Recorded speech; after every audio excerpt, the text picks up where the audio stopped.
أعوذ بالله السميع العليم من الشيطان الرجيم. بسم الله الرحمن الرحيم. السلام عليكم ورحمة الله وبركاته. الحمد لله رب العالمين وبه نستعين على أمور الدنيا والدين.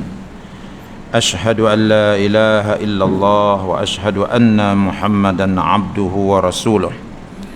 اللهم صل على سيدنا محمد وعلى آله وأصحابه أجمعين. أما بعد. Alhamdulillah, syukur pada Allah Subhanahu wa taala pada malam ini dapat sama-sama kita bertemu di rumah Allah. Dan malam ini kita meneruskan lagi penceritaan kita daripada kisah Nabi Yusuf alaihi salam, untuk kita mengambil pengajaran-pengajaran yang sangat banyak dan hebat daripadanya. Pada malam ini kita mulakan perbincangan kita pada ayat yang ke-30 sehinggalah seterusnya sampailah pada pukul 9 kita berhenti. Kalau sempat sampai 30 ke 50, 50 lah. Kalau sempat 60, 60 lah, ya. Tapi kita mulakan malam ni surah Yusuf ayat 30. Allah Subhanahu wa taala berfirman, bismillahirrahmanirrahim. Wa qala niswatun fil madinati imra'atul aziz turawidu fataha an nafsih qad shaghafaha hubban inna lanaraha fi dhalalin mubin. Dan sesudah itu perempuan-perempuan di bandar Mesir mencaci hal Zulaikha dengan berkata, isteri Al-Aziz itu memujuk hambanya yakni Yusuf, berkehendakkan dirinya. Sesungguhnya cintanya kepada Yusuf itu sudahlah meresap ke dalam lipatan hatinya. Sesungguhnya kami memandangnya berada dalam kesesatan yang nyata.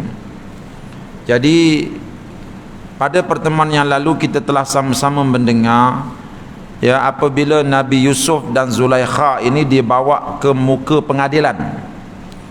Jadi ke muka pengadilan itu bukannya maksudnya bawa ke mahkamah, tidak. Tetapi dia hanya menjemput seorang lelaki yang dirasakan adil, baik untuk menghukum.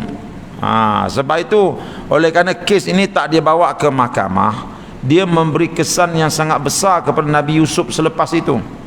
Tak ada siapa pun yang tahu bahawa Nabi Yusuf tak bersalah. Kejadian ini diputuskan, diadili oleh seorang lelaki yang adil, itu saja. Dia bukan hakim di mahkamah. Lalu dipanggil lelaki itu, kita dah dengar kan dalam siri yang lepas, dia panggil Nabi Yusuf, dia panggil Zulaikha, dia panggil suami kepada Zulaikha. Baiklah, nak tahu siapa bersalah. Kalau baju si Yusuf ini alaihi salam koyak di bahagian depan, bermakna Yusuf yang terkam isteri kamu, Yusuf bersalah. Kalau dia koyak di bahagian belakang, bermakna Yusuf lari, isteri kamu yang kejar dia, bermakna isteri kamu salah. Mari kita tengok baju dia koyak di bahagian mana. Selepas dilihat baju dia koyak di bahagian belakang, maka sahlah bahawa Nabi Yusuf tidak bersalah. Bahkan dia melarikan diri daripada berbuat benda yang dimurkai Allah, tetapi Zulaikha lah yang telah mengejar Nabi Yusuf dan menarik bajunya untuk mengajak beliau buat perkara yang terkutuk itu, lalu koyak. Maka bila koyak di bahagian belakang, bermakna Zulaikha lah yang bersalah. Jadi peristiwa bersalahnya Zulaikha ini, ya, diputuskan bukan di mahkamah, tetapi diputuskan hanya oleh seorang lelaki yang diajak menjadi orang tengah. Ya. Sebab itu suami di Al-Aziz ni kita tengok dalam ayat yang kita baca tu, dia kata, kamu senyap-senyap saja. Aku dah tahu dah isteri aku bersalah. Ya, lepas tu, ya, wahai Yusuf, lupakanlah hal ini. Yusuf a'rid an hadha. Maknanya dia minta Nabi Yusuf, lupakanlah peristiwa ini, jangan diceritakan kepada orang lain. Sebab apa? Sebab Al-Aziz ini ialah menteri nombor 1 dalam negara Mesir. Ya, jadi di atas dia tu ada raja. ada Malik. Nanti kita tengok nanti Malik ini dia duduk di bahagian atas. Itu Al-Aziz ini ialah menteri nombor 1 kerajaan Mesir. Jadi dalam rumah menteri ini berlaku jenayah, isteri dia cuba untuk menggoda hamba dia sendiri. Jadi benda ini kalau bocor di luar, ini akan menyebabkan dia punya nama, dia punya sum'ah akan tercalar. Maka sebab itu dia kata, Yusuf a'rid an hadha, engkau lupakanlah benda ini, jangan disebut lagi supaya orang luar tak tahu, ya. Wastaghfiri li dzambiki, dan dia kata pada isteri dia, engkau pula Zulaikha, engkau minta ampunlah bagi dosa yang telah engkau lakukan. Nampak tak? Tapi adakah kesalahan ini dapat ditutup? Tak mungkin. Itu bangkai gajah mana boleh tutup.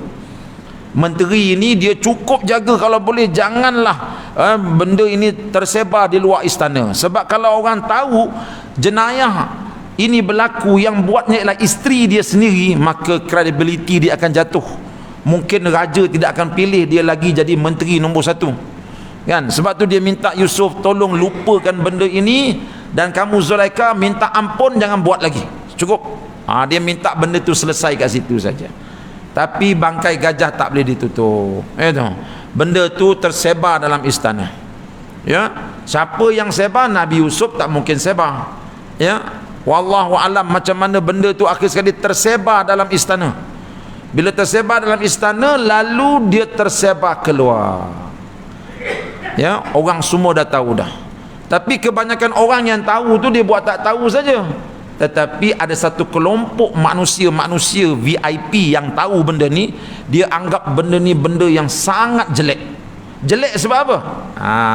Jelek bukan kerana Zulaikha ini buat hubungan dengan lelaki sedangkan dia ada suami, bukan itu. Jelek kerana Zulaikha dia menggoda hamba dia sendiri. Itu hamba, buat apa kamu goda dia? Itu mereka anggap jelek. Apalah Zulaikha ni, kalau nak goda pun godalah orang-orang yang lebih tinggi pangkatnya daripada suami dia, kan, supaya nanti boleh naik lagi dia punya kemewahan. Boleh tinggalkan suami dia, boleh kahwin dengan lelaki lain yang lebih kaya daripada suami dia. Patutnya begitu. Ini dia godanya hamba dia yang tak ada harta, yang tak ada apa tu. Apalah Zulaikha ni? Nampak tak? Jadi yang kata begitu ni siapa dia? Niswatun fil Madinah, wanita-wanita di bandar Mesir. Maksud wanita di bandar Mesir ni ialah isteri-isteri para VIP, isteri-isteri orang kenamaan, bukan wanita-wanita Mesir yang orang kampung ni. Yang orang kampung ni dia tak ambil tahu. Sebab apa? Sebab benda ni berlaku dalam istana, berlaku pada peringkat-peringkat yang tertinggi. Perempuan-perempuan di kampung dia tak tahu benda pun. Jadi wanita-wanita VIP ni, isteri-isteri para menteri yang lain, dia kata apa? Dia kata, inna lanaroha fi dhalalim mubin. Kami memandang Zulaikha ni berada dalam kesesatan yang nyata. Sesat tu bukan kerana sesat tak pilih Islam. Sesat kerana apa? Sesat kerana menggoda hamba dia. Dia kalau tak sesat menggoda orang yang lebih berpangkat daripada suami dia, itu tak sesat. Di sini menunjukkan apa? Di sini menunjukkan bahawa masyarakat peringkat tinggi di Mesir ini masyarakat yang sudah rosak akhlak mereka. Nampak tak? Pertama sekali kita nampak tadi, isteri perempuan tadi, dia dah tahu isteri dia bersalah. Satu hukuman pun dia tak kenakan kepada isteri dia. Bahkan dia minta supaya benda ni ditutup. Sudah. Kamu Yusuf, senyapkan berita ni, kamu Zulaikha jangan buat lagi, itu je. Satu benda pun dia tak buat terhadap isteri dia. Tidak ada diberikan pendidikan, tidak ada diberikan amaran, tak ada dipukulnya, tak ada langsung. Sebab apa? Sebab dia nak jaga kedudukan kerusi dia. Sebab itu dia minta benda ni senyap. Ini menunjukkan kerosakan berlaku pada suami dia. Begitu juga pada isteri dia. Isteri dia dah memang rosak lah, sebab isteri orang pergi goda lelaki lain sedangkan dia dah ada suami. Tambah merosakkan ialah apabila berita ini sampai kepada wanita-wanita, isteri-isteri para menteri, isteri-isteri para VIP ni. Mereka juga ialah wanita-wanita yang telah rosak. Sebab apa? Sebab bagi mereka Zulaikha ini sepatutnya tak usahlah goda hamba. Kalau nak goda pun godalah lelaki yang lebih tinggi pangkat daripada suami dia. Sedangkan dia tahu goda hamba lelaki ke goda orang lebih berpangkat daripada suami dia, kedua-duanya jelek. Sebab apa? Sebab dia isteri orang. Tetapi bagi mereka tak. Kalau goda lelaki yang lebih berpangkat daripada suami dia, itu tidak mengapa. Tapi oleh kerana Zulaikha ni dia goda Nabi Yusuf ni hamba di rumah dia, maka para wanita ni kata apa? Inilah kesesatan yang nyata. Itu maksud dia. Ya. Jadi tuan-tuan, di sini kita dapat lihat kerosakan akhlak di dalam masyarakat kelas atas pada waktu itu. Nanti kita tengok lagi bagaimana kerosakan ini terus berlaku. Jadi Zulaikha ini tuan-tuan, Zulaikha ini Quran kata ayat 31, falamma sami'at bimakrihinna arsalat ilaihinna wa a'tadat lahunna muttaqi'a wa atat kulla wahidatin minhunna sikina wa qalat ikhruj alaihin falamma ra'aynahu akbarnahu wa qatta'na aydiyahun wa qulna hasya lillahi ma hadza bashara in hadza illa malakun karim. Maka apabila Zulaikha mendengar cacian mereka, bila Zulaikha dengar isteri-isteri VVIP ni caci dia, apalah Zulaikha ni bercinta dengan hamba sendiri, ya, ia pun menjemput mereka. Dia geram, Zulaikha geram. Dia kata, nanti kau mak datin ni dia hentamnya aku, ya, tak apa nanti. Sebab Zulaikha dia rasa dia tak bersalah, dia sendiri pun rasa tak bersalah. Sebab apa dia rasa dia tak bersalah? Sebab suami dia tak ada ambil tindakan apa-apa. Sepatutnya dia kena bagi didikan kepada isteri dia. Ini bukan kes kecil ni, kecurangan yang dia buat oleh isteri dia bukan benda kecil, tetapi suami dia lebih kepada tutup. Dah stop, jangan cakap lagi benda ni, itu saja. Menyebabkan Zulaikha ni dia menjadi semakin liar. Bila orang kritik dia jadi semakin liar. Apa dia buat? Dia nak buktikan bahawa apa yang dia buat tu ialah betul. Dia nak buktikan yang dia buat, yang dia goda Nabi Yusuf tu, walaupun dia isteri orang, apa yang dia buat tu ialah betul. Apa cara dia? Dia panggil wanita-wanita yang caci dia tadi tu ke rumah dia, ke istana dia, ya. Ia pun menjemput mereka dan menyediakan satu jamuan untuk mereka, serta memberi kepada tiap-tiap seorang di antara mereka sebilah pisau. Dan pada ketika itu berkatalah ia kepada Yusuf, keluarlah di hadapan mereka.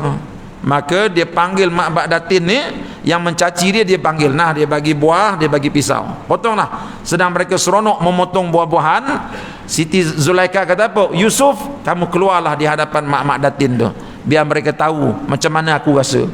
Ketika itu Nabi Yusuf berjalan di hadapan tetamu-tetamu wanita-wanita yang sedang memotong buah tadi. Lalu mereka nampak Nabi Yusuf alaihi salam, ya. Ketika itu tercenganglah mereka melihat kecantikan paras Nabi Yusuf, dan mereka tidak sedar telah melukakan tangan mereka. Mana dia tengok Nabi Yusuf tu, ya, potong jari dia, ya, potong jari dia. Dia tak rasa sakit. Sebab apa? Sebab fikiran manusia ni bila tertumpu kepada satu perkara, dia terlupa benda yang lain. Dia terlupa benda yang lain, ya. Sebab fikiran dia tu sudah terlampau takjub dengan kecantikan Nabi Yusuf tu. Cantik sangat, kan, sampai seluruh fikiran dia, mata dia, perasaan dia fokus kepada Nabi Yusuf. Sehingga bila dia potong buah tu, tak kena buah, kena jari, tapi dia tak rasa sakit. Bayangkan tu, betapa cantiknya Nabi Yusuf tu, dan betapa gilanya wanita-wanita ini. Sepatutnya wanita-wanita ni semua dah ada suami dah ni.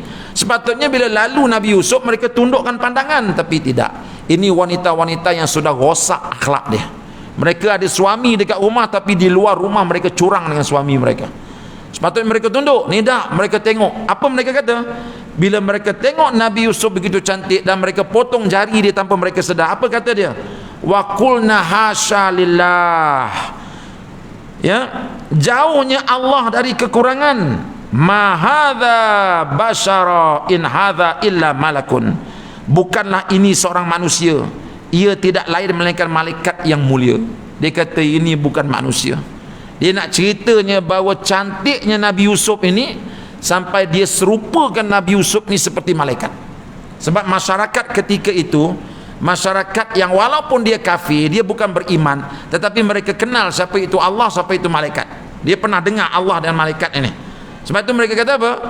Ini bukan manusia, ini malaikat. Artinya cantiknya Yusuf ini bagaikan malaikat, cantik sangat. Nampak tak? Ketika itu mak datin ini sudah pun tergoda juga. Itu. Sudah pun tergoda. Kalau boleh nak minta nombor telefon Yusuf ni. Itu. Kalau boleh nak minta nombor telefon. Malam nanti suami tak ada, suami pergi ceramah, kita duduk rumah call Yusuf, apa khabar? Itu. Itu dia. Ya. Ketika itu mereka tengok, ya, mahasyalillah, dia sebut Allah pula tu. Ini Allah dia sebut. Itu yang kita pelik. Ini masyarakat ni bukan masyarakat Islam. Ya, tetapi mereka sebut hasyalillah. Itu. Macam nyonya-nyonya kita dekat Bandar Melaka lah. Dekat Melaka tu kampung saya. Kita pergi tengok nyonya-nyonya baba tu gitulah, astagfirullah. Itu biasa je. Itu innalillah, biasa je dia orang tu. Tapi kafir semua. Kan sebab dia duduk dalam masyarakat Melayu, dia macam tu lah. Kan kalau astagfirullah, dia tikam loteri tu tak kena astagfirullah. Satu lagi nak kena astagfirullah. Dah dia tengok orang Melayu macam tu, dia tiru lah. Kan inilah masyarakat yang ada dalam Nabi Yusuf. Mereka itu ada orang beriman, tapi masyarakat kelas tinggi ni tak beriman. Tapi mereka tahu Allah, hasyalillah, ini cantik, ini bukan manusia, ini malaikat ni, cantik ni. Nampak tak? Zulaikha tengok aja, dia tengok, aku punya perangkap dah masuk dah. Mak datin ni aku kata aku ni gila, aku ni sesat kerana aku jatuh cinta dengan hamba aku. Sekarang ni korang sendiri pun sampai potong jari pun tak sedar kan? Kamu baru tengok Yusuf satu hari, kamu dah terbelah jari dah. Aku ni menanggung derita berapa punya lama, hari-hari tengok kecantikan dia, aku goda dia, aku cuba tarik perhatian dia, sikit pun dia tak layan aku. Kau tahu tak betapa menderitanya aku? Nampak tak? Dia nak sampaikan mesej tu lah kan. Jadi apa mesej yang Zulaikha nak sampaikan? Dia nak sampaikan bahawa aku jatuh cinta dengan Yusuf ni tak salah. Sebab apa? Sebab kamu pun tengok dia pun jatuh cinta juga, sebab dia terlalu cantik. Maksud dia gitu. Maknanya dia nak cari jalan supaya orang tidak menyalahkan dia bila dia jatuh cinta dengan Nabi Yusuf, sedangkan dia isteri orang. Tahu tak? Kamu pun isteri orang juga, macam mana kamu boleh kata dia cantik? Baru tengok sehari, aku ni tengok dia hari-hari, macam mana perasaan aku? Gitu. Ya, jadi dia cuba nak cari modal helah supaya apa yang dia buat itu tidak dianggap bersalah. Nampak tu? Ini orang yang sudah rosak akhlaknya, padahal benda itu terang-terang salah. Ya, baik. Qalat fadhalikunna alladhi lumtunnani fihi wa laqad rawadattu an nafsihi fasta'sam wala illam yaf'al ma amuruhu la yusjananna wala yakuna minas saghirin. Lalu bila Zulaikha dah tengok perempuan-perempuan datin ini sudah potong jari, apa dia kata? Zulaikha berkata, inilah orangnya yang kamu templak aku mengenainya. Inilah orang yang cantik, inilah yang kamu kata aku ni sesat kerana mencintai dia. Inilah orang dia. Sebenarnya aku telah memujuknya berkehendakkan dirinya, tetapi ia menolak dan berpegang teguh kepada kesuciannya. Cuba tengok dalam ayat ini apa kata Zulaikha? Walaqad rawattuhu an nafsihi fasta'sam. Untuk pengetahuan kamu, aku ni telah berusaha untuk menggoda dia. Tuan-tuan nampak tak rosaknya akhlak Zulaikha? Dia memberi pengakuan yang jelas. Apa dia? Aku telah menggoda dia sejak sekian lama. Fasta'sama, tapi dia tetap tak termakan goda. Nampak tak tu? Dia mengaku depan kawan-kawan dia bahawa dia menggoda Yusuf alaihissalam, sedangkan dia isteri orang. Adakah dia rasa bersalah? Dia tak rasa bersalah. Sebab apa? Sebab dia rasa memang patut dia goda, sebab Yusuf ini terlalu cantik dan wanita-wanita lain pun kata Yusuf ini cantik, maka aku tak bersalah untuk menggoda dia. Nampak tu? Ini akhlak orang yang dah rosak, ya. Sebenarnya aku telah memujuknya berkendakkan dirinya, tetapi ia menolak dan berpegang teguh kepada kesuciannya. Dan demi sesungguhnya, kalau ia tidak mahu melakukan apa yang aku suruh, tentulah ia akan dipenjarakan. Kata Zulaikha kepada wanita-wanita tadi, aku akan terus menggoda dia. Sebab apa dia kata dia akan terus menggoda? Sebab dia dah dapat lesen. Wanita-wanita tadi kata, memang patutlah Zulaikha kamu goda dia. Sebelum ni kami tak tahu, ingatkan negro mana kamu goda, tak? Biasa jadi hamba ni negro kan, tapi kalau cantik macam ni kami pun tergoda. Jadi maknanya apa yang kamu buat ni betul lah Zulaikha, go on lah, teruslah. Jadi Zulaikha bila tengok kawan-kawan dia, wanita-wanita ni pun dah beri galakan, dia kata apa? Aku akan terus menggoda Yusuf sehingga aku dapat, ataupun kalau dia tak nak menyerah kepada aku juga, aku akan penjarakan dia. Tuan-tuan nampak tak? Ada dua perkara dekat situ yang perlu kita perhatikan. Apa dia? Pertama sekali, Zulaikha masih lagi ingin berenang di lautan nafsu. Walaupun dia telah ditangkap oleh suami dia, tetapi dia tidak pernah insaf. Sebab apa? Sebab ini mainan syaitan dan nafsu syahwat. Dan kemudian dia tidak ada orang yang mengatakan bahawa dia bersalah. Bahkan kawan-kawan dia kata, memang patut pun kamu bercinta dengan Yusuf. Ini menyebabkan dia jadi berani. Lalu dia memberi pilihan salah satu kepada Nabi Yusuf. Apa dia? Sama ada Nabi Yusuf datang dan melayan kehendak nafsu dia, ataupun dia akan buat sesuatu sehingga Nabi Yusuf ini dipenjara. Cuba tuan-tuan tengok, Zulaikha ni dia bukan menteri tau, dia hanya isteri seorang menteri, tetapi tengok dia punya power dia. Di sini menunjukkan apa? Menunjukkan bahawa kerosakan dalam masyarakat atasan Mesir ni bukan saja rosak di sudut akhlak, tetapi rosak di sudut politik dan juga pentadbirannya. Sampai isteri menteri pun boleh beri keyakinan, aku akan penjarakan Yusuf. Kalau suami dia kata begitu, kita boleh terima sebab suami dia menteri. Tapi ini isteri menteri, you ada kena mengena apa? Awak tak ada jawatan apa-apa, cuma isteri kepada menteri, tetapi dia boleh kata, saya akan penjarakan Yusuf. Di sini menunjukkan apa? Bahawa di sana keadilan di dalam pengadilan tidak adil dekat sana.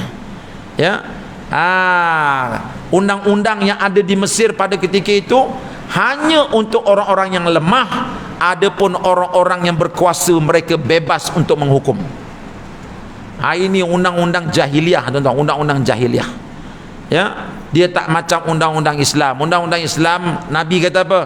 Lau kanat Fatimatu saraqat laqata'tu yadaha. Kalau Fatimah anak perempuan aku mencuri pun, aku akan potong tangan dia. Rasulullah tak kira ini undang-undang Islam dan undang-undang Islam yang dipegang oleh orang yang beriman. Dia kadang-kadang undang-undang Islam juga, tapi yang pegang tu orang tak beriman walaupun serban besar. Kan? Nampak? Nabi kata kalau Fatimah mencuri, aku akan potong juga tangan dia. Sebab apa? Sebab Nabi guna undang-undang Islam, dan Nabi itu sendiri orang yang bertakwa. Tapi kalau orang pegang undang-undang Islam sekalipun, kalau dia takwa tak kuat, dia akan jadi orang yang berat sebelah juga. Apatah lagi di Mesir ketika itu, undang-undangnya bukan undang-undang jahil, undang-undang Islam, undang-undang jahiliah. Dan yang melaksanakan itu pula orang-orang yang sudah rosak akhlaknya. Bagaimana Nabi Yusuf nak dapat keadilan? Nampak? Sebab itu Zulaikha kata apa? Aku beri dia dua pilihan, sama ada dia layan nafsu aku, ataupun aku akan penjarakan dia. Dengan mudah saja dia beritahu gitu.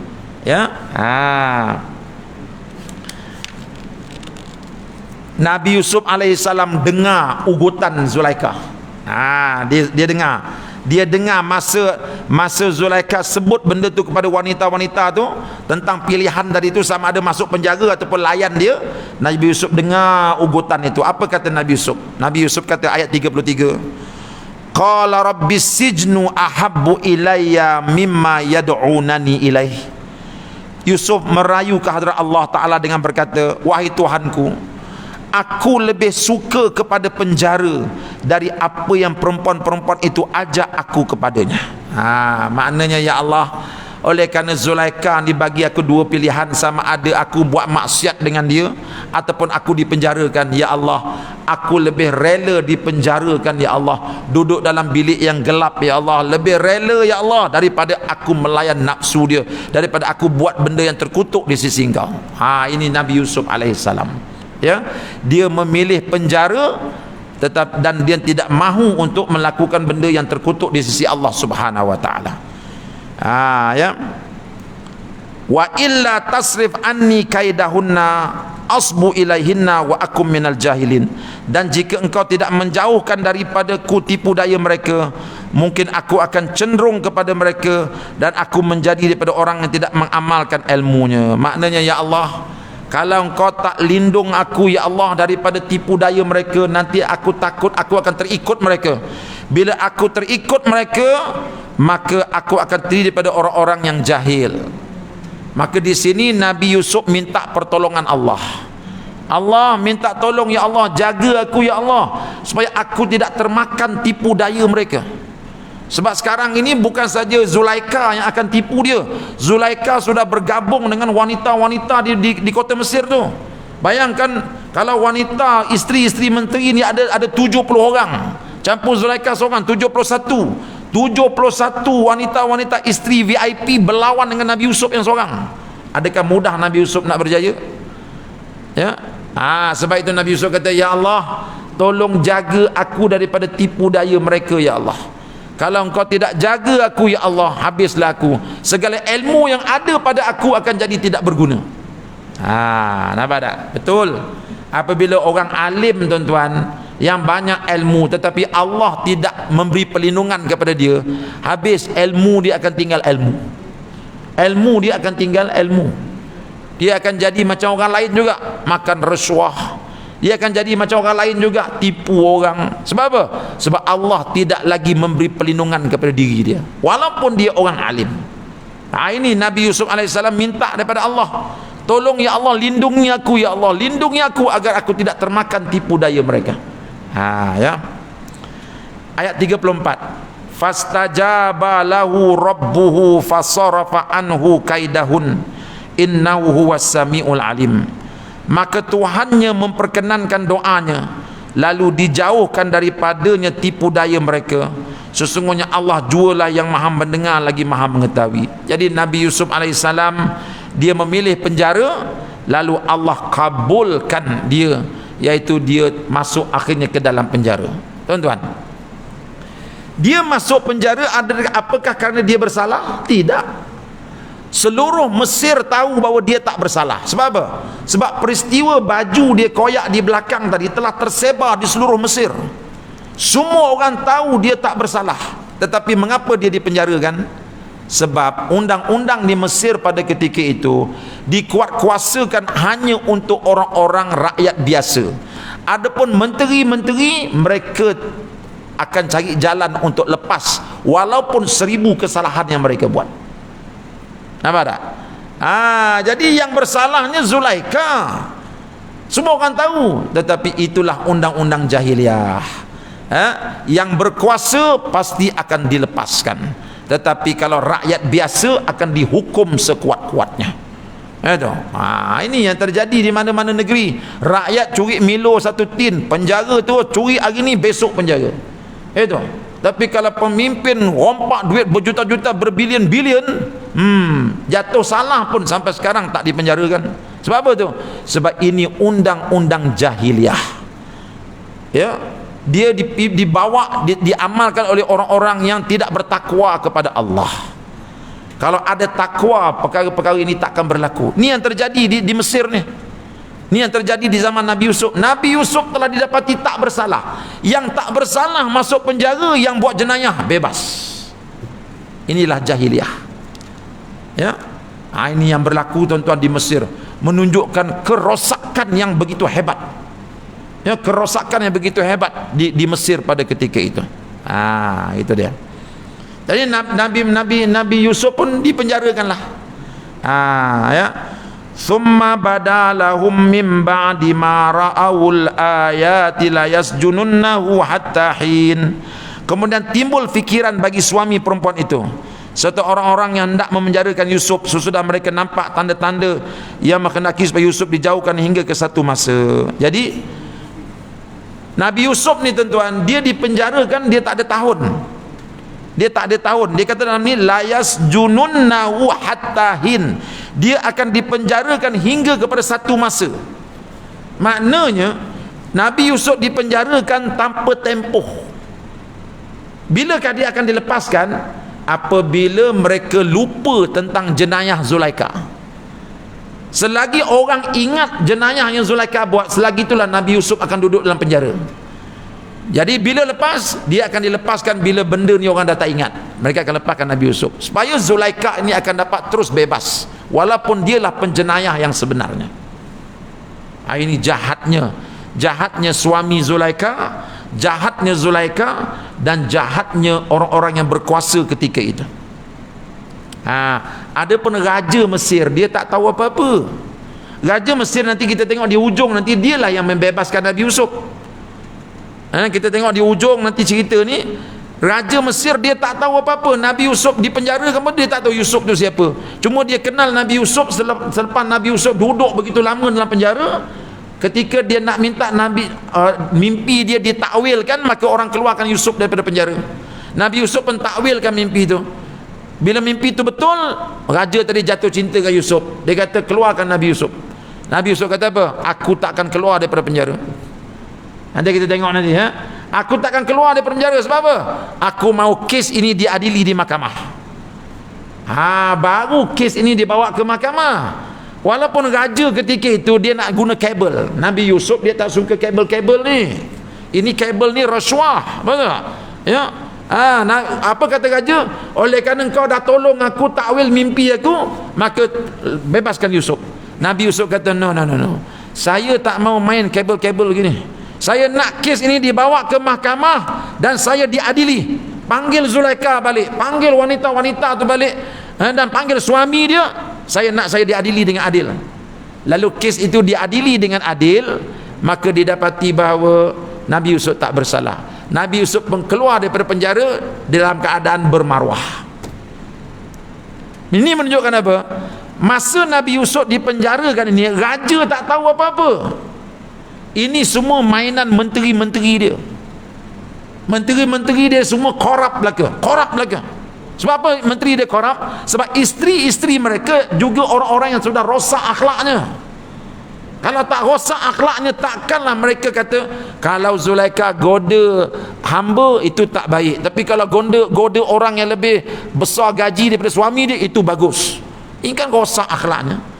Jadi bayangkan tuan-tuan, bila isteri-isteri menteri dah rosak akhlak, maka menteri-menteri di Mesir pun rosak akhlak. Sebab itu mereka berpakat, para menteri ni berpakat untuk penjarakan Nabi Yusuf dalam keadaan raja tak tahu apa-apa.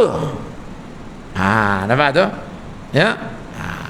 Jadi tuan-tuan, mereka penjarakan Nabi Yusuf. Nabi Yusuf kata alhamdulillah, aku dipenjarakan, memang aku pilih penjara. Sebab apa? Supaya aku dapat lari daripada fitnah Zulaikha yang gila ni. Perempuan kalau dah gila syahwat macam itulah, mana pun diburunya. Jadi tak ada jalan lain melainkan Nabi Yusuf kata penjara itu lebih elok bagi aku. Nampak tak ya? Tapi itulah, dia dipenjarakan dalam keadaan dia dizalimi. Sebab apa? Dia tak bersalah. Yang bersalahnya Zulaikha. Tetapi oleh kerana yang mengendalikan kes itu orang-orang yang sudah rosak takwanya, maka yang bersalah lepas, ya, dapat bintang lagi agaknya.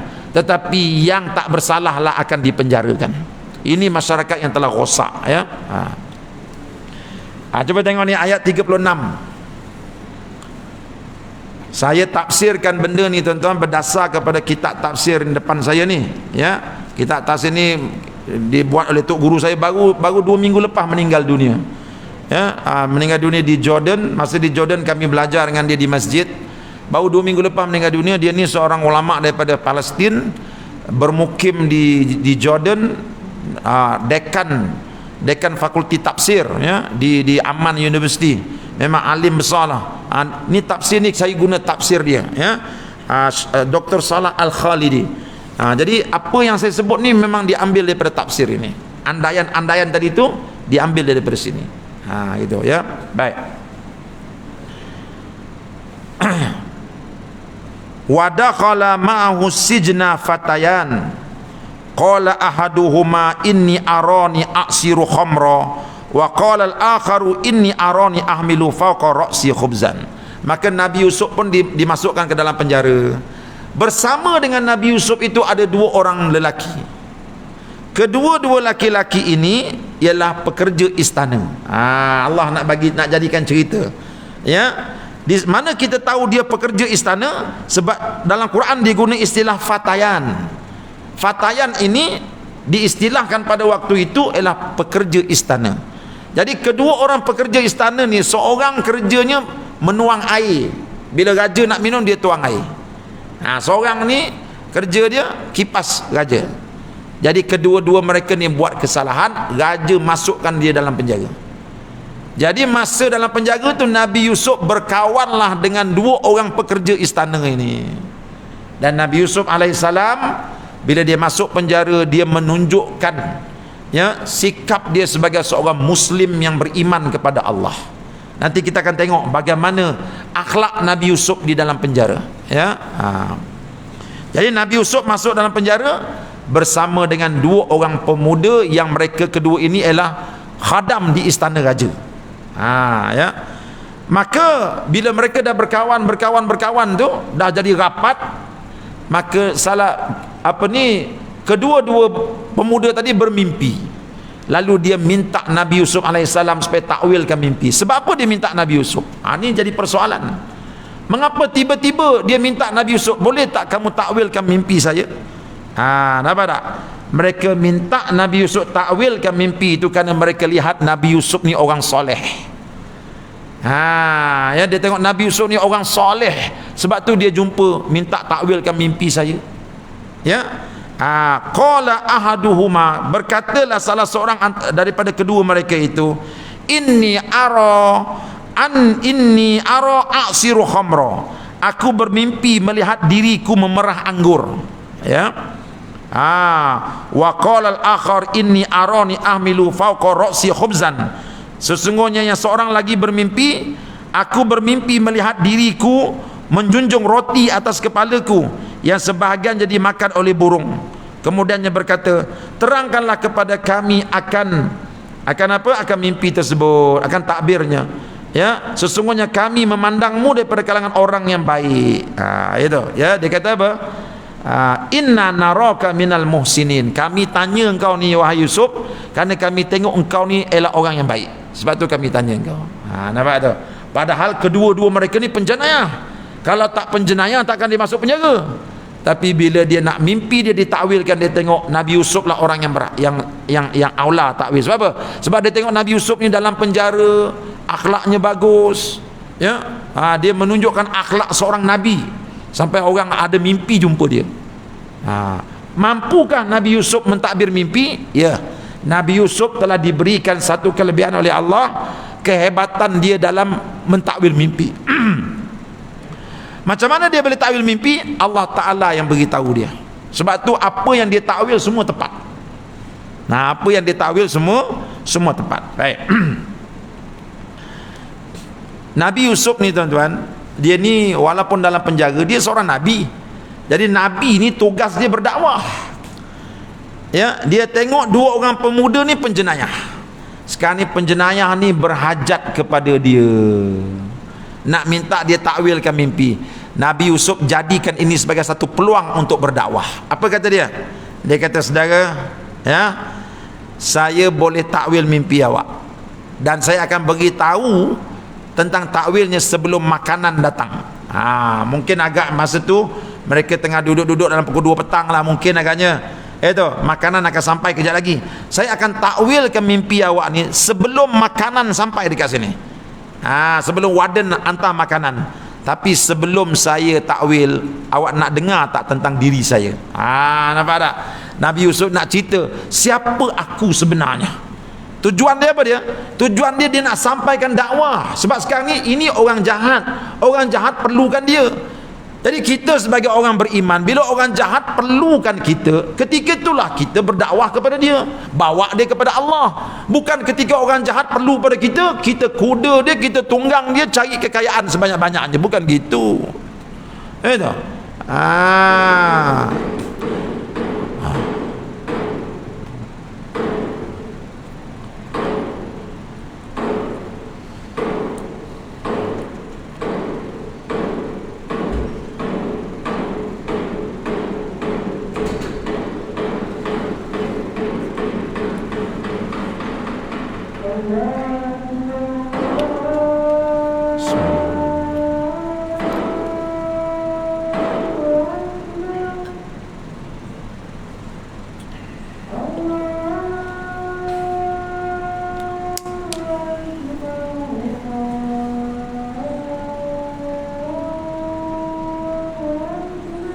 Allahu Akbar, Allahu Akbar.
Allahu Akbar, Allahu Akbar.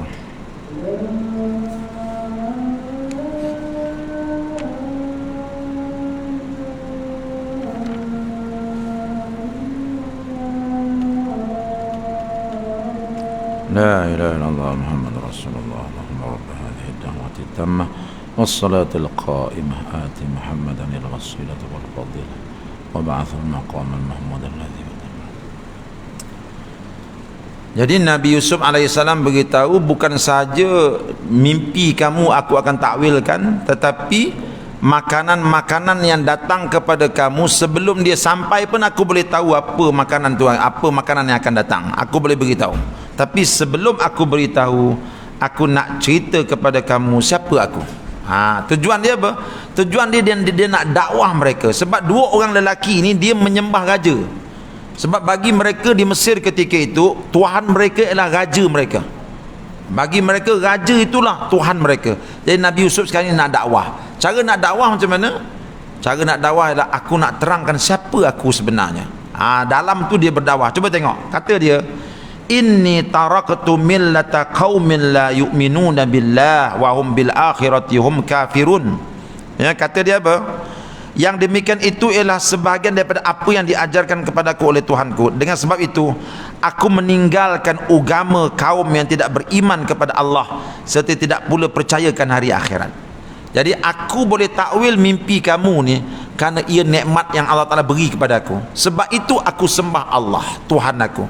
Aku tinggalkan kaum aku yang tidak beriman kepada Allah dan tidak beriman kepada hari akhirat. Mereka menyembah batu, mereka menyembah raja, mereka menyembah matahari. Aku tinggalkan mereka. Sebab apa? Sebab aku ada Tuhan nama Allah. Allah itulah yang mengajar aku tentang takwil mimpi. Aku akan cerita pada kamu. Nampak tak? Dia nak cerita kat situ bahawa apa yang mereka sembah ni sebenarnya tak betul. Kamu sembah batu, kamu sembah raja, ini tak betul. Aku sembah Allah. Bila aku sembah Allah ni bagi faedah pada aku. Sebab apa? Dia ajar aku takwil mimpi. Takwil mimpi yang akan aku ajar kamu ni semua datang daripada Allah, Tuhan aku. Nampak? Cara dia berdakwah tu, dia tidak hentam orang tu. Itu, tetapi dia menerangkan siapa diri dia. Daripada situ, kedua-dua mereka ini mempelajari apa itu Islam. Apa kata Nabi Yusuf? Aku ni boleh takwil mimpi kamu. Siapa ajar aku? Allah. Allah telah bagi aku satu nikmat, iaitu nikmat mentakwil mimpi. Sebab itulah aku sembah Allah Ta'ala. Sebab apa? Sebab dia Tuhan yang memberi aku banyak nikmat. Sebab itu aku tinggalkan Tuhan-Tuhan palsu yang lain. Aku tinggalkan kaum aku yang tidak beriman kepada Allah dan kepada hari akhirat. Tengok lagi, dia dakwah lagi ni pada ayat 38. Wattaba'tu millata abai Ibrahim wa Ishaq wa Yaqub ma kana lana an nusyrika billahi min syai'. Dzalika min fadlillahi alaina wa 'alan nasi walakinna aktsaran nasi la yashkurun.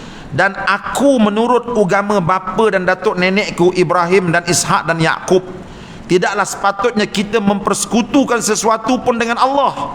Mentauhid, mengesakan Allah ialah hasil daripada limpah kurnia Allah kepada kita dan kepada umat manusia. Tetapi kebanyakan manusia tidak bersyukur. Nampak bagaimana dia dakwah? Aku sekarang ni ikut agama Nabi Ibrahim, aku ikut agama Nabi Ishak, aku ikut agama para Nabi yang mentauhid dan mengesakan Allah. Nampak ini dakwah dia kepada mereka itu. Baik. Ya sahibai sijni arbabun mutafarriquna khairun amillahul wahidul qahar. Wahai sahabatku berdua yang sepenjara, memuja dan menyembah berbilang-bilang Tuhan yang bercerai-berai, itukah yang lebih baik atau menyembah Allah Tuhan yang Maha Esa lagi Maha Berkuasa? Nampak? Sekarang ni dia mula mengajak mereka berfikir.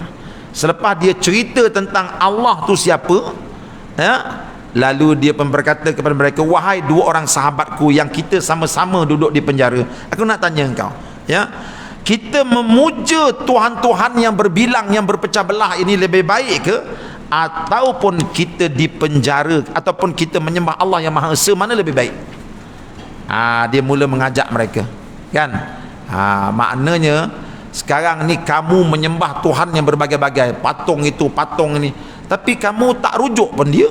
Ketika kamu hadapi masalah mimpi ni, pergilah tanya dia tu. Kamu tak tanya pun, kamu tanya aku juga, aku rujuk pada Allah. Jadi dua orang lelaki tadi mula berfikir, mula berfikir. Apapun Nabi Yusuf alaihissalam telah berdakwah kepada mereka sebelum dia selesaikan masalah mereka. Makna dia ambil kesempatan. Bila orang ini perlu kepada khidmat dia, dia ambil kesempatan untuk berdakwah. Baik, ayat 41. Ya sahibai sijni amma ahadukuma. Ni dia mula takwilkan mimpi tadi. Seorang tadi dia kata apa? Saya bermimpi, saya perah saya perah anggur sehingga jadi arak. Saya ambil buah anggur, saya perah sampai jadi arak. Saya pula, saya mimpi saya junjung roti, lalu datang burung makan roti daripada atas kepala saya. Apa takwil mimpinya? Sekarang selepas dia berdakwah kepada dua orang pemuda tadi, baru dia takwilkan mimpi itu. Apa kata Nabi Yusuf?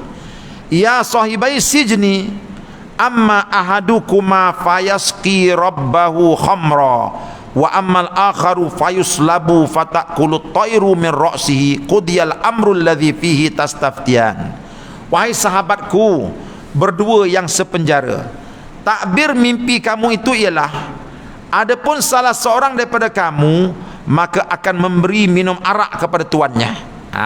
Jadi maknanya kamu tadi mimpi bahawa kamu perah anggur, dan anggur tu kamu perah, kamu buat arak. Betul. Takbir mimpi dia lah kamu akan terlepas daripada penjara dan kamu akan kembali bertugas di istana menjadi tukang tuang arak raja. Maknanya kamu akan keluar daripada penjara. Itu takwil mimpi, kamu perah anggur sampai jadi arak. Baik, saya pula, kata yang seorang lagi, saya mimpi saya junjung roti atas kepala, datang burung patuk daripada atas kepala saya roti itu. Apa takwil mimpinya? Kata Nabi Yusuf alaihissalam, wa ammal akharu fayuslabu fatakulut tayru min ra'sihi. Adapun kamu, takwil mimpinya, raja akan datang untuk jatuhkan hukuman mati kepada kamu. Hukuman mati dia macam mana? Kamu akan disalib dan dijemur di padang pasir, dan bila mayat kamu kering, datang burung patuk makan kamu bermula daripada arah kepala kamu. Nampak tu? Itu takwil mimpi yang Nabi Yusuf katakan kepada mereka. Wa qala lil ladzi dhanna annahu najin minhuma udhkurni inda rabbika fa ansahu syaitanu dzikra rabbih falabitha fi sijni bid'a sinin. Maka apa yang Nabi Yusuf takwil tu betul-betul berlaku. yang mimpi junjung roti tadi, tak lama lepas tu raja panggil dia, askar panggil dia, salib dia tengah-tengah padang pasir, jemur dia sampai dia jadi kering, datang burung makan dia, dan bila makan tu makan daripada arah kepala dulu, bawa ke bawah, mati. Yang seorang tadi yang bermimpi dia perah anggur sampai jadi arak, dia dilepaskan dan dia diterima kembali bekerja di istana menjadi tukang tuang arak raja. Nampak tu? Jadi bebas.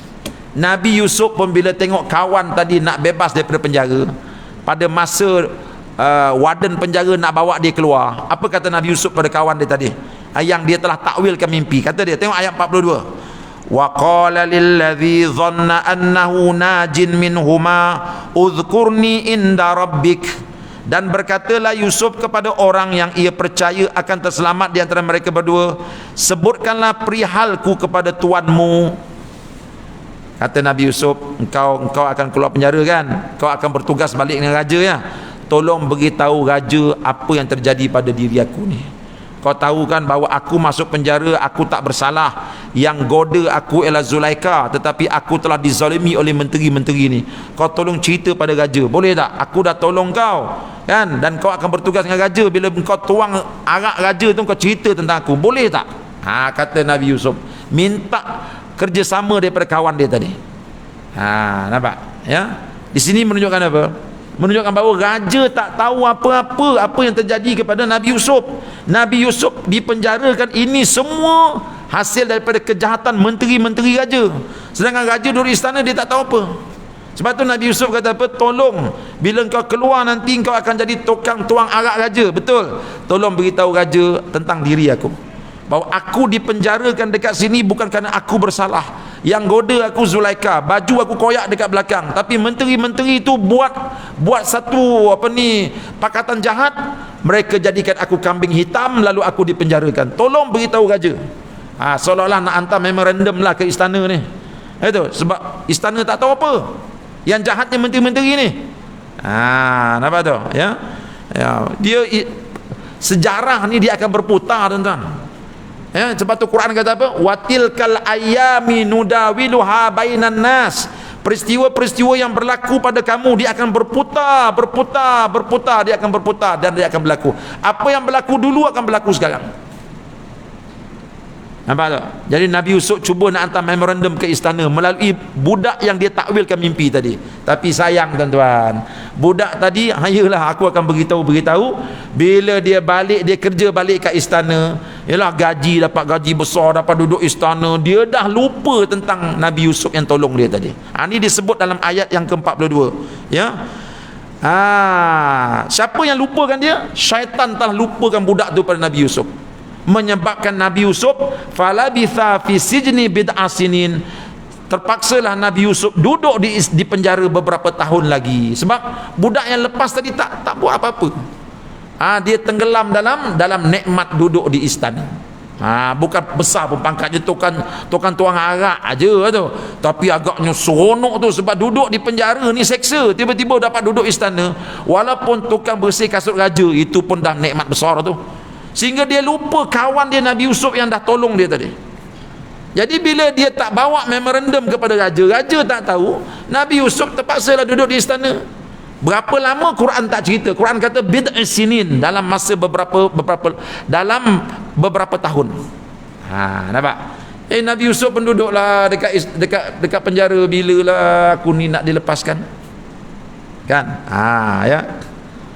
Tapi Allah Ta'ala tuan-tuan maha berkuasa. Allah maha berkuasa. Mengapa Allah Ta'ala jadikan budak tadi terlupa? Ya, sebab apa? Sebab Allah Ta'ala mahu Nabi Yusuf keluar daripada penjara dengan bermarwah.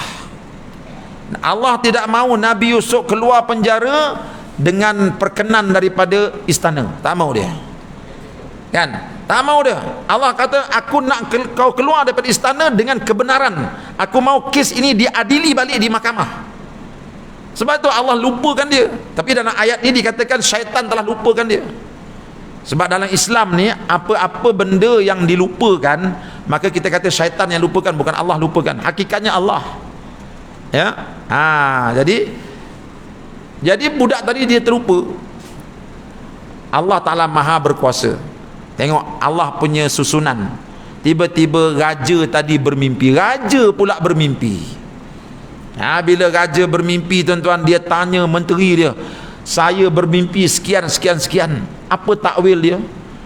Itu semua tak boleh jawab. Kata budak yang tuang arak tadi, saya baru teringat. Itu dulu masa saya duduk penjara dulu, ada seorang budak nama Yusuf. Pandai budak tu takwil mimpi. Boleh tuanku hantar Patik balik ke penjara nak jumpa dia? Tuanku kata pergilah ke penjara, tanya budak tu. Bila dia balik, dia tanya Nabi Yusuf, dia ceritalah mimpi raja tadi. Nampak tak ya? Bagi saya 2 minit untuk selesaikan ni. Wa qala al-maliku inni ara sab'a baqaratin simanin ya'kuluhunna sab'un ijaf wa sab'a sunbulatin khudrin wa ukhra yabisat. Ya ayuhal mala uftuni fi ru'ya in kuntum lirru'ya ta'burun. Dan pada satu hari Raja Mesir berkata, sesungguhnya aku mimpi melihat 7 ekor lembu yang gemuk dimakan oleh 7 ekor lembu yang kurus, dan aku melihat 7 tangkai biji-bijian yang hijau dan 7 tangkai lagi yang kering. Wahai ketua-ketua kaum yang hadir, terangkanlah kepadaku tentang mimpiku ini, kalau kamu orang yang pandai mentadbir mimpi. Jadi raja mimpi benda pelik. Apa dia? Dia mimpi 7 ekor lembu gemuk itu dimakan oleh 7 ekor lembu yang kurus. Patut lembu gemuk lah makan lembu kurus. Ni tak, dia mimpi terbalik. 7 ekor lembu kurus makan lembu gemuk. Ni apa takbir mimpinya ini? Itu dia tak dapat khidmat Pak Belalang ni itu. Ya, kalau Pak Belalang ada pun pening pula Pak Belalang nak takwil ni. Ya. Itu. Sesungguhnya aku mimpi melihat 7 ekor lembu yang gemuk dimakan oleh 7 ekor lembu yang kurus. Dan aku juga melihat 7 tangkai biji-bijian yang hijau dan 7 tangkai lagi yang kering. Ni mimpi dia. Boleh tak memanda menteri semua takwilkan mimpi ini? Raja sudah risau. Tuan-tuan nampak tak? Di sini Allah Ta'ala nak beritahu hinanya raja ni. Sebab apa? Sebab raja ni dia mengaku dia Tuhan. Tiba-tiba Allah bagi mimpi, dia tak boleh takwil mimpi, menunjukkan bahawa Tuhan apa? Tuhan dia maha berilmu. Itu baru bagi mimpi dah tak reti nak takwil, terpaksa minta bantuan orang. Nampak tu? Jadi bila dia tanya memanda menteri, apa kata memanda menteri? Ayat 44. Qalu adghathu ahlam wa man nahnu bi ta'wilil ahlami bi alimin. Mereka menjawab, yang demikian itu ialah mimpi-mimpi yang bercampur aduk, dan kami bukanlah orang yang mengetahui mimpi-mimpi yang sedemikian itu. Kata memanda menteri, ini mesti tuanku tak basuh kaki masa tidur tadi kot. Dia kata apa? Ini mimpi yang bercampur-campur. Makna mimpi bercampur apa dia? Bercampur-campur antara angan-angan tuanku dengan benda yang tuanku takut. Ini mesti ada benda yang tuanku takutkan ni. Ada benda yang tuan-tu angan-angankan. Bila dah begitu tuanku tidur, maka dia bercampur dalam kepala otak tu, maka dia keluarlah mimpi tu. Oleh itu kami tak nak takwilkan. Kami tak nak takwilkan sebab kami tak boleh takwil mimpi yang macam ni. Ya, maka raja pun dah jadi risau. Ni apa halnya ni? Mimpi ni apa takwilnya ni? Menteri-menteri semua tak boleh nak takwilkan. Bukan semua orang ada mimpi takwil, ada ilmu takwil mimpi. Ya. Maka ketika itulah wa qala allazi naja minhuma waddakara ba'da ummatin ana unabbiukum bi ta'wilihi fa arsiluni. Dan pada saat itu berkatalah orang yang terselamat di antara mereka berdua itu, dan yang baru teringat akan pesanan Yusuf, sesudah berlalu suatu masa yang lanjut, aku akan memberitahu kepada kamu takbirnya. Oleh itu hantarkanlah daku pergi kepada orang yang mengetahui takbirnya. Jadi kata budak tadi, saya ingat saya kenal dengan seorang laki-laki di penjara. Dulu saya bermimpi, dia yang takwilkan, dan takwil mimpi dia betul. Maka tuanku tolong hantar Patik pergi ke penjara, biar Patik tanya dia. Dia baru teringat Nabi Yusuf. Punya lama dia lupakan Nabi Yusuf. Nampak tu? Jadi ini mesti ada hikmahnya. Nanti kita tengok tuan-tuan, mengapa, apa hikmah terbesar budak tadi boleh terlupa nak tolong Nabi Yusuf, padahal Nabi Yusuf dah takwilkan mimpi dia. Di sana mesti ada hikmah yang besar. Ya, ada 1, 2, 3, 4 hikmah besar-besar mengapa dia terlupa. Tapi jam pun dah berbunyi tu, jam dah pukul 9, tak sempat dah. Itu ya. Nanti kita datang bulan depan lah pula. Bulan depan kita bincang tentang takwil mimpi tersebut. Ya, apa kesan dia? Kesan dia tu ya. InsyaAllah di masa akan datang ya. Jangan serik untuk datang lagi untuk dengar kita punya tafsir surah Yusuf ini insyaAllah ya. Itu saja dah. Sebelum saya tutup majlis ini, terima kasih kerana tuan-tuan masih lagi mendengar tadabbur ini. Mudah-mudahan ada banyak faedahnya insyaAllah ya. Dan seperti biasalah tuan-tuan, kat belakang sana kalau tuan-tuan bermurah hati, belakang sana anak-anak murid saya ada tunggu tuan-tuan bawa hari ni beberapa barang-barang yang tuan-tuan mungkin perlu. Antaranya kalau tuan-tuan ada gangguan-gangguan benda-benda halus, pergi tengok kat belakang tu, mungkin dia dapat menolong tuan-tuan sesuatu insya-Allah ya. Itu saja. Aku qauli hadza wa astaghfirullahal azim li wa lakum. Assalamualaikum warahmatullahi wabarakatuh. Bismillahirrahmanirrahim. Alhamdulillahirabbil alamin. Wassalatu wassalamu ala rasulillah wa ala alihi wa sahbihi ajma'in. Allahumma nawwir qulubana binuri hidayatika kama nawartal arda binuri syamsika abadan abada. Ya Allah, terangkanlah hati kami dengan cahaya hidayah darimu seperti mana kau telah terangkan dunia ini dengan cahaya mataharimu. Rabbana atina fid dunya hasanah wa fil akhirati hasanah wa qina azabannar. Alhamdulillahirabbil alamin.